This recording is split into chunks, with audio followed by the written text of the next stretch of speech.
नमस्कार, आप देख रहे हैं अपना उत्तराखंड में। आपके साथ अर्चना कौशल। बुलेटिन की शुरुआत करेंगे खास खबरों के साथ।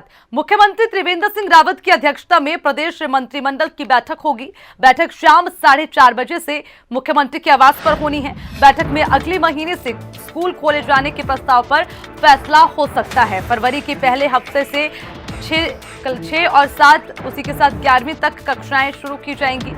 इसकी संभावना जताई जा रही है। शिक्षा मंत्री पहले ही इसकी घोषणा कर चुके हैं।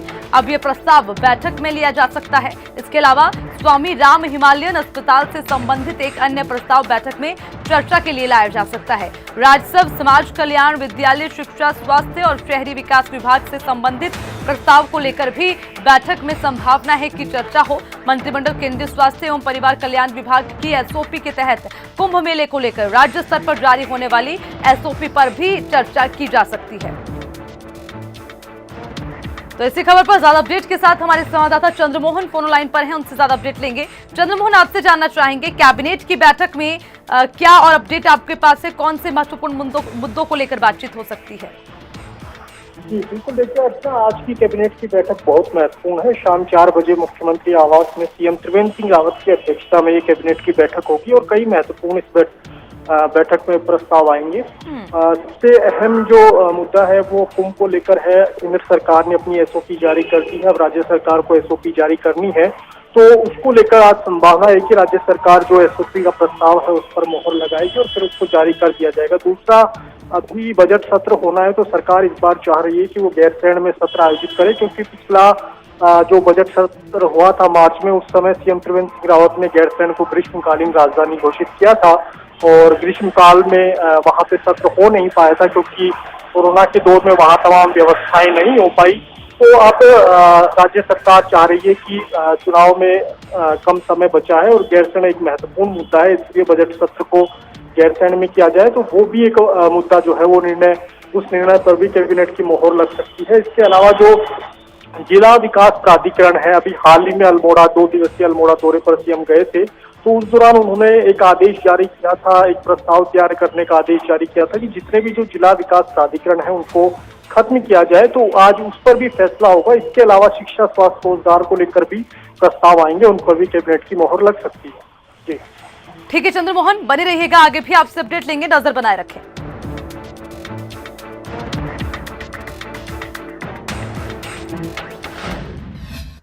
सीएम त्रिवेंद्र सिंह रावत ने मुख्यमंत्री आवास में कैबिनेट मंत्री मदन कौशिक, मुख्य सचिव ओम प्रकाश और पुलिस महानिदेशक अशोक कुमार सहित शासन के उच्च अधिकारियों के साथ कुंभ मेले की व्यवस्थाओं के संबंध में विचार विमर्श किया। मेलाधिकारी और जिलाधिकारी हरिद्वार भी वीडियो कॉन्फ्रेंसिंग के माध्यम से इसमें शामिल हुए। मुख्यमंत्री त्रिवेंद्र सिंह रावत ने आगामी कुंभ के मेले के आयोजन के संबंध में भारत सरकार के जरिए जारी दिशा निर्देशों के क्रम में आवश्यक व्यवस्थाएं सुनिश्चित करने के निर्देश अधिकारियों को दे दिए। सीएम ने प्राप्त दिशा निर्देशों के क्रम में स्नान घाटों की क्षमता, फिजिकल डिस्टेंस, पंजीकरण, प्रवेश और उसी के साथ तमाम अन्य टेस्ट को लेकर भी व्यवस्थाओं से संबंधित कार्य योजना तैयार करने के निर्देश अधिकारियों को दे दिए। मुख्यमंत्री ने निर्देश दिए हैं कि इस संबंध में सभी पहलुओं का अध्ययन कर विस्तृत कार्य योजना पर ध्यान दिया जाए, ताकि इस संबंध में केंद्र सरकार को भी स्थिति से अवगत करवाया जा सके। बैठक में सचिव अमित नेगी और उसी के साथ शैलेश बगोली और S A Murugesan, doctor Pankaj Kumar Pandey, Vinod Kumar Suman, IG मेला संजय गुंजियाल आदि भी मौजूद रहे।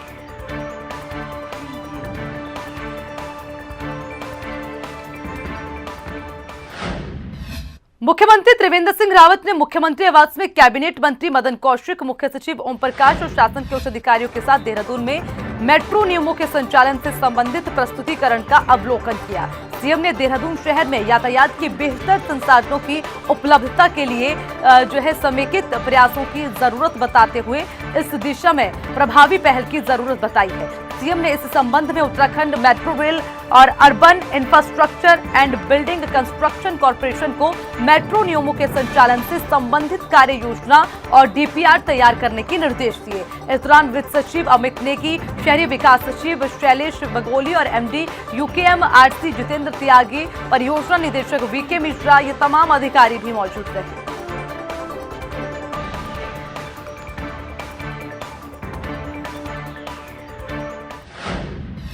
तो वहीं मुख्यमंत्री त्रिवेंद्र सिंह रावत ने मुख्यमंत्री आवास में उत्तराखंड अटल आयुष्मान योजना के तहत जनता को बेहतर चिकित्सा सुविधा उपलब्ध करवाने वाले चिकित्सा संस्थानों और चिकित्सालयों को उत्कृष्ट सेवा समापन के सम्मान में सम्मानित किया है। सीएम ने सम्मानित होने वाले चिकित्सा संस्थानों का राज्य की जनता को स्वास्थ्य सुविधा उपलब्ध करवाने के लिए उनके योगदान की सराहना की। सीएम ने कहा, राज्य की जनता को बेहतर स्वास्थ्य सुविधा उपलब्ध करवाने के लिए राज्य में स्वास्थ्य के क्षेत्र में इंश्योरेंस के बजाय ट्रस्ट के माध्यम से ये योजना लागू की गई है, जिससे जनता को बेहतर स्वास्थ्य सेवा उपलब्ध हो सके।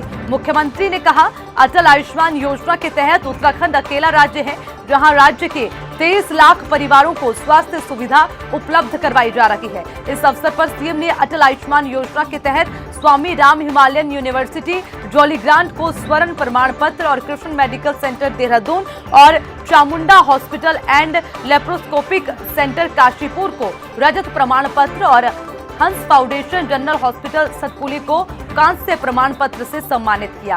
सीएम ने एम्स ऋषिकेश के साथ राज्य के 13 विभिन्न जिला एवं सामुदायिक केंद्रों और श्री महंत इंदिरा देश हॉस्पिटल सहित 5 अन्य निजी चिकित्सालयों को भी प्रशासित पत्र देकर सम्मानित किया।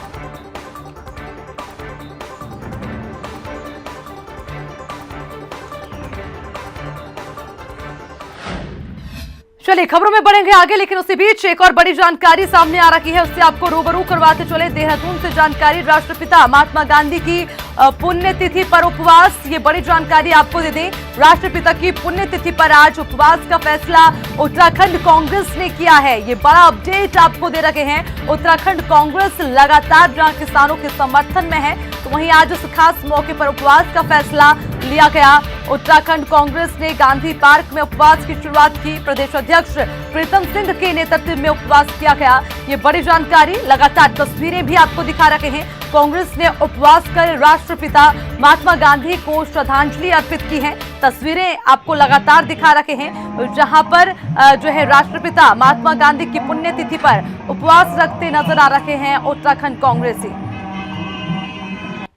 ज्यादा अपडेट लेंगे, हमारे संवाददाता चंद्रमोहन फोन लाइन पर हमारे साथ हैं। चंद्रमोहन, आज से जानना चाहेंगे, कांग्रेस ने यह फैसला लिया था कि आज के दिन उपवास रखा जाएगा, शुरुआत हो चुकी है, क्या माहौल? जी बिल्कुल। देखिए, आज राष्ट्रपिता महात्मा गांधी की पुण्यतिथि है और उसको देखते हुए उत्तराखंड कांग्रेस ने उपवास किया है। गांधी पार्क में गांधी की मूर्ति के सामने प्रीतम सिंह की अध्यक्षता में कांग्रेस के तमाम नेता एकत्रित हुए और वहां पे करीब 1.5 घंटे तक उन्होंने उपवास किया। इस दौरान जो है सभी ने महात्मा गांधी को लेकर अपनी अपनी बातें कही और उनको श्रद्धांजलि भी अर्पित की। तो आज पुण्यतिथि महात्मा गांधी की थी, आज ही के दिन उनको गोली मारी गई थी और इसलिए जो है शहादत दिवस आज के दिन मनाया जाता है। और कांग्रेस हर साल इस तरह के आज के दिन जो है इस तरह के कार्यक्रम आयोजित करती है, चाहे श्रद्धांजलि सभा की बात करें या उपवास की बात करें, तो इस तरह का एक सांकेतिक कार्यक्रम हर साल कांग्रेस की ओर से देखने को जरूर मिलता है। ठीक है चंद्रमोहन, आप नजर बनाए रखिएगा, लगातार अपडेट आपसे लेंगे।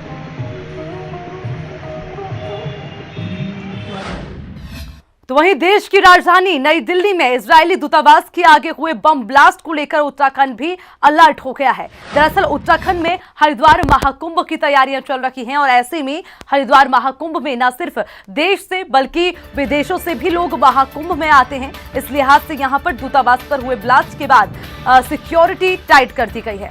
जगह जगह सघन चेकिंग अभियान चल रहा है। महाकुंभ मेला के आईजी संजय गुंज्याल ने यह बताया है कि सिक्योरिटी और कड़ी कर दी गई है। इसके साथ ही एनएसजी कमांडो को भी तैनात कर दिया गया है। आईजी गुंज्याल ने जानकारी दी है कि भारत सरकार की एसओपी के मुताबिक सभी तैयारियां की जा रही है और उसी के मुताबिक महाकुंभ मेला श्रद्धालु आएंगे। और सबसे बड़ी बात यह होगी कि इजरायल दूतावास के आगे हुए ब्लास्ट के बाद हर तरीके से आने जाने वाले और संदिग्ध लोगों पर नजर रखी जा रही है।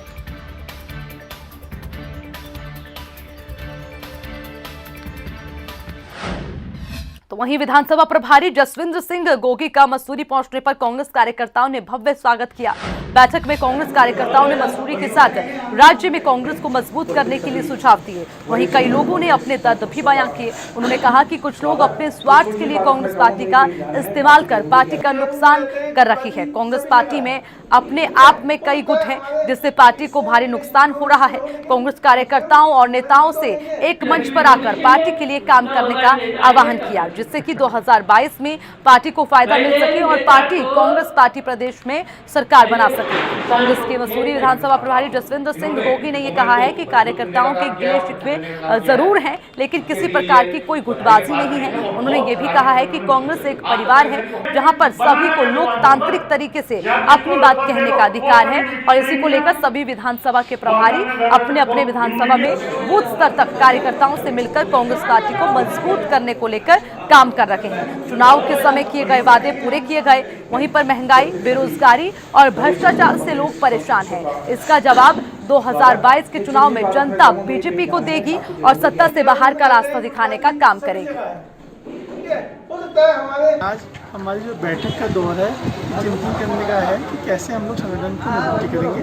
तो हमारा जो मकसद, जो हमारे प्रभारी देवेंद्र यादव जी ने जो हमें दिशा निर्देश दिए कि कैसे हम लोग बूथ स्तर पे अपनी कमेटियों का गठन करें और वन टू वन लोगों से मिलें, उसकी हम लोगों ने बैठक का दौर शुरू कर दिया है। आज हमारी बूथ कमेटियों की हमने एक दो बैठकें और भी रखी है, हम लोगों से मिलेंगे तो सब लोगों से सुझाव लेंगे कैसे हम लोग संगठन को मजबूती प्रदान करें। हम किसी व्यक्ति विशेष के लिए, मुख्यमंत्री के लिए हम कोई टिप्पणी नहीं करें, लेकिन मैंने जो देखा है, जो मीडिया के माध्यम से मुझे पता चला कि ABP ने जो सर्वे कराया तो उसमें हमारे उत्तराखंड के मुख्यमंत्री को सबसे निचले स्तर का पैदान में रखा गया है। तो इसका मतलब कहीं ना कहीं उनके काम में कहीं ना कहीं कमी होगी तभी रखा गया है और मीडिया तो सभी को पता है किसके काम पे काम कर रही है।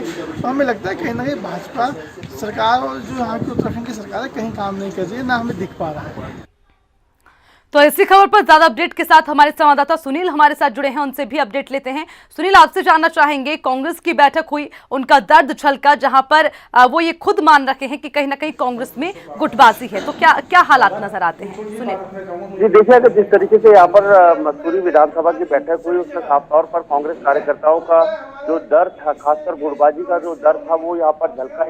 कांग्रेस कार्यकर्ता ये कहते हुए नजर आए कि कांग्रेस चाहे छोटे स्तर पर चाहे बड़े स्तर पर छोटे छोटे गुट बना रखे हैं, जिस वजह से कांग्रेस बेहतर तरीके से काम नहीं कर पा रही है और यही एक कारण है कि कांग्रेस का लगातार पतन हो रहा है। उन्होंने सभी को एक मंच पे आकर कांग्रेस के लिए काम करने के लिए आह्वान किया। उन्होंने कहा कि सभी लोग एकजुटता से होकर सिर्फ कांग्रेस के लिए काम करेंगे और अपने स्वार्थ को एक तरफ रख देंगे तो शायद एक बार फिर कांग्रेस अच्छा प्रदर्शन करेगी और 2022 में उत्तराखंड में सरकार बनाने के साथ देश में भी अपनी अहम भूमिका निभा पाएगी। ठीक है सुनील, बहुत बहुत शुक्रिया तमाम जानकारी के लिए।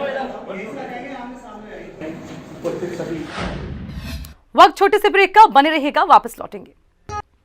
खबरों में बढ़ेंगे आगे। खबर लक्सर से। केंद्रीय शिक्षा मंत्री डॉक्टर रमेश पोखरियाल निशंक ने लक्सर वासियों को एक साथ 100 करोड़ से अधिक की सौगात दी है। डॉक्टर निशंक ने 66 करोड़ की लागत वाले लक्सर रुड़की स्टेट हाईवे, 33 करोड़ 32 लाख की लागत वाले लक्सर सराय मार्ग और उसी के साथ 23 करोड़ से अधिक की लागत से बनने वाले सैलानी नदी के मथाना आमखेड़ी पुल का एक साथ शिलापट के घूंघट हटाकर शिलान्यास किया है।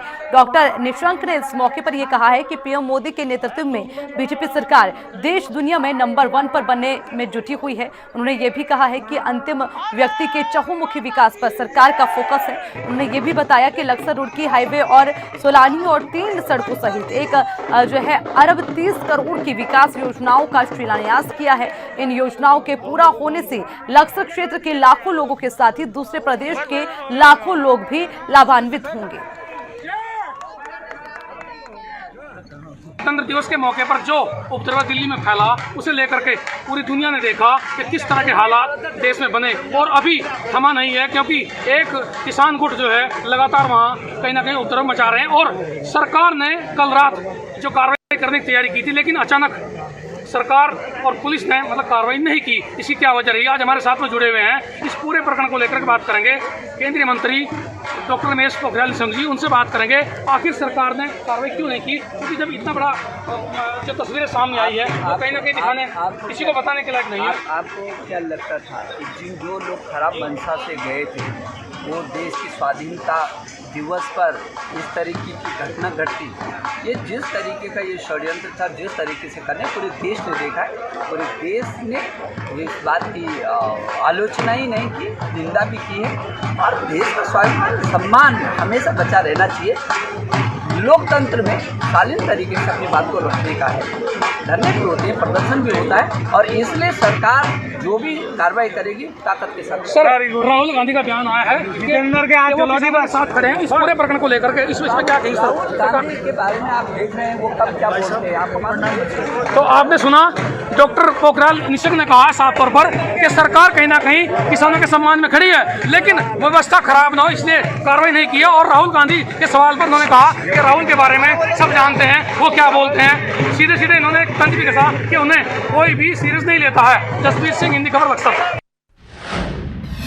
आगामी 1 और 2 फरवरी को वरिष्ठ पुलिस अधिकारियों का एक सम्मेलन होने जा रहा है। वरिष्ठ पुलिस अधिकारियों के सम्मेलन को लेकर डीजीपी अशोक कुमार ने ये बताया कि 1 और 2 फरवरी को वरिष्ठ पुलिस अधिकारियों का सम्मेलन आयोजित होगा, जिसमें प्रदेश के सभी वरिष्ठ पुलिस अधिकारी हिस्सा लेंगे। सम्मेलन में उत्तराखंड पुलिस को और बेहतर बनाने के लिए मंथन किया जाएगा। वरिष्ठ पुलिस अधिकारियों के सम्मेलन में मुख्यमंत्री त्रिवेंद्र सिंह रावत भी शामिल होंगे। 1 फरवरी को शाम 4 बजे मुख्यमंत्री सम्मेलन में वरिष्ठ पुलिस अधिकारियों को संबोधित किया जाएगा।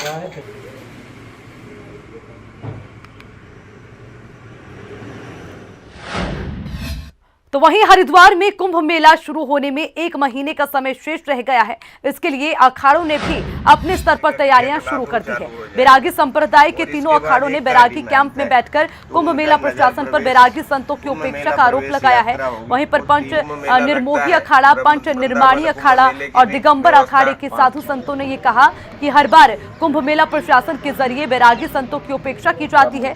इस बार भी मेले के निर्माण कार्य शहर भर में किए जा रहे हैं, लेकिन जहां बैरागी संत अपना डेरा जमाते हैं वहां कोई काम नजर नहीं आ रहा। अब भी यहां अतिक्रमण फैला हुआ है और प्रशासन इसे हटवाने की बात कर रहा है। बैरागी अखाड़ों के संतों ने कुंभ मेले को लेकर अपने कार्यक्रम की भी घोषणा की है। 1 अप्रैल को चंडी पूजा की जाएगी, तो वहीं दोपहर को धर्म ध्वजा स्थापित की जाएगी और उसके बाद 6 अप्रैल को नगर प्रवेश के साथ भव्य पेशवाई निकाली जाएगी। संतों ने यह भी कहा है कि अन्य राजनीतिक कार्यक्रमों के लिए कोरोना को लेकर कोई प्रतिबंध नहीं है, जबकि धार्मिक आयोजनों में कोरोना बाधा बन रहा है। कुंभ मेले की भी व्यवस्था।